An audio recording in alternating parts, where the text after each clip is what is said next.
నిర్మలా సీతారామన్ గారు చూసినప్పుడు ఆవిడ యొక్క ప్రస్థానం, వెంకటేశ్వరరావు గారు చరిత్ర రాస్తున్నారు, పక్కనుండే నిర్మలా సీతారామన్ గారు చరిత్ర సృష్టించడానికి శ్రీకారం చుట్టారు. ఇది ఒకసారి మనం చూసినప్పుడు, వారి ప్రస్తావాన్ని చూసినప్పుడు, ప్రయాణం చూసినప్పుడు నాకు అనిపిస్తుంది, నేను ఎప్పుడు చెప్పేవాడిని, మగవాళ్ళ కంటే మహిళలు బాగా సమర్థవంతంగా పనిచేస్తారని. మా వెంకటేశ్వర గారు ChatGPT కొట్టి ఆయన పుస్తకం ఏ విధంగా ఉంది రేటింగ్, అది వాస్తవం. మీరు కూడా ChatGPT కొడితే మగవాళ్ళు ఇంటెలిజెంటా ఆడవాళ్ళు ఇంటెలిజెంట్ అని కొడితే ఆడవాళ్ళు ఇంటెలిజెంట్ అని వస్తుంది. దానికి కారణం మగవాళ్ళకి లెఫ్ట్ బ్రెయిన్ పనిచేస్తే ఆడవాళ్ళకి రైట్ బ్రెయిన్ పనిచేస్తుంది. ఇది there is a scientific evidence. నాకు డౌట్ వచ్చి మా ఆఫీసులో అడిగితే మా వాళ్ళు కూడా అదే చెప్పే పరిస్థితి వచ్చారు. ఇప్పుడు వారిని చూసిన తర్వాత, నిర్మలా సీతారామన్ గారిని చూసిన తర్వాత, మదురైలో సావిత్రి నారాయణ్ ఒక మన మారిగానే ఒక సాధారణ కుటుంబం.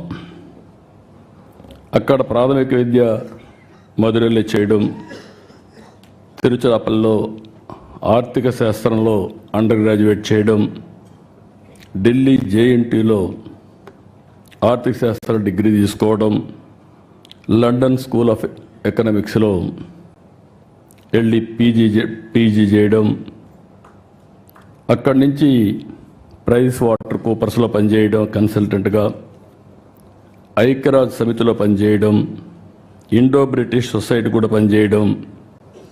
ఇదంతా కూడా వారు ఆర్థిక మంత్రిగా పనిచేయడానికి ఎంతో ఉపయోగపడింది. ఆ ఎక్స్పీరియన్స్ కానీ, ఆ ఎక్స్పోజర్ కానీ ఈ దేశ అభివృద్ధికి ఈరోజు ఉపయోగపడతా ఉంది. అదే సమయంలో 2008 నేషనల్ స్పోక్స్ పర్సన్గా బీజేపీ ఎంపిక చేయడం. అక్కడి నుంచి మనం చూస్తే మోడీ గారి యొక్క విశిష్టత, రైట్ పర్సన్ని సెలెక్ట్ చేయడంలో నిర్మలా సీతారామన్ గారిని 2014లో పికప్ చేశారు. నాకు కూడా చాలా సంతోషం. 2014లో మొదటిసారి వారి ప్రస్థానం రాజకీయంగా ఎంపీ అయింది. ఆంధ్రప్రదేశ్ నుంచి అయ్యారు రాజ్యసభలో. అక్కడి నుంచి ప్రారంభమైంది. ప్రారంభమైన తర్వాత ఫస్ట్ టైం అయితే కామర్స్ అండ్ ఇండస్ట్రీస్ మినిస్టర్గా పనిచేశారు. 10 ఏళ్ళు ఫస్ట్ టైం డిఫెన్స్ మినిస్టర్గా, మొట్టమొదటిసారి అనుకుంటే ఇది కూడా రక్షణ మంత్రిగా పనిచేయడం, మహిళ పనిచేయడం ఫస్ట్ ఆఫ్ ఇట్స్ కైండ్. అక్కడి నుంచి 19లో కేంద్ర మంత్రిగా ఫైనాన్స్ ఛార్జ్ తీసుకున్నారు. అంటే 145 కోట్ల మందిని సమర్థవంతంగా నడిపించడంలో, అందరి జీవితాల్లో వెలుగు రావడంలో నరేంద్ర మోడీ గారు ఏ ఆశయాలు అయితే పెట్టుకున్నారో ఆ ఆశయాల్ని అమలు చేసే దాంట్లో ఒక డిసిప్లిన్గా ముందుకు పోతున్నారు. ఓసారి కొంచెం కటువుగా కూడా ఉంటారు, అవసరం కూడా. ఫైనాన్స్ ఇప్పుడు మామూలుగా గవర్నమెంట్లో చూస్తే అందరికంటే ఎవరు గట్టిగా ఉంటారంటే, నెగిటివ్గా కూడా ఉంటారంటే ఫైనాన్స్ డిపార్ట్మెంట్ ఉంటుంది. ఒకప్పుడు వారసత్వంగా వచ్చేది. స్టేట్ గవర్నమెంట్స్లో మోస్ట్ అన్పాపులర్ సెక్రటరీ ఎవరంటే finance secretary, most hatred person కూడా. కానీ ఈరోజు ప్రజలందరూ మెచ్చుకునే ఫైనాన్స్ మినిస్టర్గా నిర్మలా సీతారామన్ గారు ఈరోజు కార్యక్రమాలు చేపట్టారు. 8వ బడ్జెట్ ప్రవేశపెట్టారు. నరేంద్ర మోడీ గారి నాయకత్వంలో 10వ స్థానంలో ఉన్న ఆర్థిక వ్యవస్థ 5వ స్థానానికి వచ్చాం. I'm wishing her all the best, excellent work. ఇప్పుడు అతిపెద్ద ఆర్థిక వ్యవస్థ, 3వ ఆర్థిక వ్యవస్థగా మనం రాబోతున్నాం. దానికి మనం అందరం గర్వపడాలి. మీరందరూ కూడా గట్టిగా చప్పట్లు కొట్టి అభినందించాల్సిన అవసరం ఉంది, రికగ్నైజ్ చేయాల్సిన అవసరం కూడా ఉంది. ఇప్పుడే వెంకయ్య నాయుడు గారు చాలా స్పష్టంగా చెప్పారు చరిత్ర గురించి. చరిత్ర అనేది అందరం కూడా నెమరు వేసుకోవాల్సిన అవసరం ఉంది. అదే సమయంలో చరిత్రను నెమరు వేసుకునే సమయంలో చరిత్రను సృష్టించే అవకాశం భారతదేశానికి ఈరోజు వచ్చింది.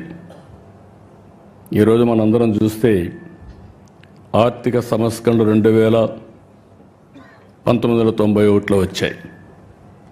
మన తెలుగు బిడ్డ పివి నరసింహరావు గారు ఆర్థిక సంస్కరణలు ప్రారంభించారు. అక్కడి నుంచి ఐటీ వచ్చింది. ఇండియా ఫస్ట్ మూవర్ కింద మూవ్ అయ్యాం. మూడోది demographic dividend as a wind fall gain కింద మనకు వచ్చింది. దీంతో మన వాళ్ళందరూ చూస్తే ఒకప్పుడు ఎవరైనా మాట్లాడితే జూయిష్ ఇస్ ది బెస్ట్ అనేవాళ్ళు. ఇప్పుడు ఏ దేశానికి పోయినా ఇండియన్స్ ఆర్ ది బెస్ట్ అనే పరిస్థితికి వచ్చారు.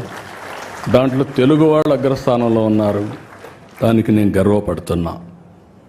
చరిత్ర సృష్టించే ఈ సమయంలో ఏమాత్రం కూడా అశ్రద్ధ లేకుండా అందరం కష్టపడితే నాకు ఏమాత్రం అనుమానం లేదు, వికసిత్ భారత్, స్వర్ణ ఆంధ్రప్రదేశ్.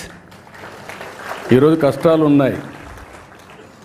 కష్టాలు ఉన్నాయనే ఉద్దేశంతో నేను ఆత్మస్థైర్యాన్ని పోగొట్టుకోవడానికి సిద్ధంగా లేను. ఈరోజు మీరు చూసినప్పుడు ఇప్పుడే వెంకయ్య నాయుడు గారు చెప్పారు, మీరు ఓవర్ కాన్ఫిడెంట్గా ఉన్నారని చెప్పి. కరెక్టే, కానీ ఆశ ఉంది. ప్రధానమంత్రి గారు 2047కి భారతదేశాన్ని ఒక అగ్రదేశంగా 1, 2 ఆర్థిక వ్యవస్థలుగా తయారు చేయాలనుకున్నప్పుడు అందులో నెంబర్ 1 స్థానంలో నా తెలుగు జాతి ఉండాలనేది నా ఆకాంక్ష. అదే సమయంలో ఈరోజు చాలా కష్టాలు ఉన్నాయి. నేను ఇప్పుడు కూడా వస్తూ నిన్న ఢిల్లీకి వినిపడి అడిగాను. నేను మార్నింగ్ కూడా ఒక మాట అన్నాను మినిస్టర్ గారితో. ఆవిడ ఎంత ప్రాంప్ట్గా నేను నాకు ఇబ్బందులు ఉన్నాయని చెప్తే చెప్పడమే కాదు, డైరెక్ట్గా నా ముందరనే ఫోన్ చేసి ఇమీడియట్గా ఫండ్స్ రిలీజ్ చేయమని. తర్వాత ఈ రోజుకి నాకు ఆ డబ్బులు కూడా వచ్చాయి. వచ్చిన తర్వాత మార్నింగ్ వండుకొని వారు మాట్లాడుతుంది, మీకు పని కూడా అయ్యిందండి అని చెప్పారు. చాలా సంతోషం చెప్పాను, కంగ్రాచులేషన్ చెప్పాను. నేను ఒకటే చెప్పా, ఆంధ్రప్రదేశ్ వెంటిలేటర్ మీద ఉంది. మీ డాక్టర్గా మీరు ఇచ్చిన మెడిసిన్ వల్ల వెంటిలేటర్ నుంచి బయటకు వచ్చాం. ఇంకా కూడా ఆరోగ్యం బాగుపడలేదు. ఇంకా కొన్ని రోజులు మీ ట్రీట్మెంట్ అవసరం మేడం అని చెప్పి మార్నింగ్ కూడా రిక్వెస్ట్ చేశా. పేషెంట్ వెరీ స్ట్రాంగ్, కానీ శక్తి లేకపోతే ఎటైనా పోయే పరిస్థితి వస్తుంది. ఆ సరైన సమయంలో అటు ప్రధానమంత్రి గారు కానీ, కేంద్రంలో ఉండే మంత్రులు కానీ, ప్రత్యేకంగా ఫైనాన్స్ మినిస్టర్ గారు పూర్తిగా సహకరిస్తున్నారు. లేకపోతే ఏమాత్రం కూడా మనకు వెసులుబాటు లేని పరిస్థితి ఉండేది. అలాంటిది ఈరోజు మనస్ఫూర్తిగా మీ అందరి తరపున కూడా అభినందిస్తూ, కానీ ఆ శక్తి కూడా మనకు ఉండేది. మీరు చూస్తే 25 సంవత్సరాలు ఐటీ నేర్చుకొని ఈరోజు ప్రపంచమంతా వెళ్ళి ప్రపంచంలో అన్ని దేశాల కంటే మన వాళ్ళు ఎక్కువ తలసరి ఆదాయం సంపాదిస్తున్నారంటే అది తెలుగు వారికి ఉండే శక్తి, సామర్థ్యం, పట్టుదల అని చెప్పి కూడా నేను మీకు తెలియజేస్తున్నా. ఇలాంటివన్నీ చూసినప్పుడు మళ్ళీ ఒకసారి వెంకటేశ్వరరావు గారిని కొన్ని కోట్ల